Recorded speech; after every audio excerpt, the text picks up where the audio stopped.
ఈ దినమున నీ జీవితం బాగుపడాలని దేవుని అడుగుతున్నావా? నీ జీవితం ఫలిస్తే దేవుని సన్నిధిలో సాక్షిగా ఉంటానని అడుగుచున్నావా? ఈ దినమున ప్రభువుతో మాట్లాడు. ప్రభువును పిలువు. ప్రభు, నా హృదయ అంతరంగంలోకి మా ప్రభు మీరు రండి నాయన. మా హృదయ సింహాసనంలో మీరు ఆసీనుడు కండి నాయన.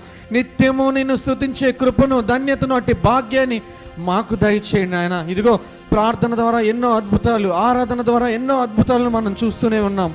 మనం ఎన్నో మార్లు దేవుని లేఖన భాగాల్లో చదువుతూ ఉన్నాము. ఈ దినమున నీవు చెల్లించే స్తుతి ద్వారా నీ జీవితంలో కార్యం జరుగుతుందని నమ్ముచున్నావా? నమ్మి విశ్వాసముతో దేవుణ్ణి స్తుతించు. నమ్మి విశ్వాసముతో దేవుణ్ణి ఆరాధించు.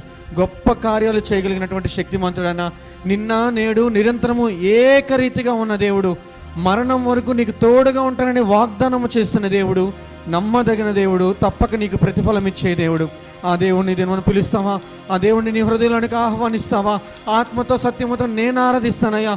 ఈ లోకంలో నీ పరిచయం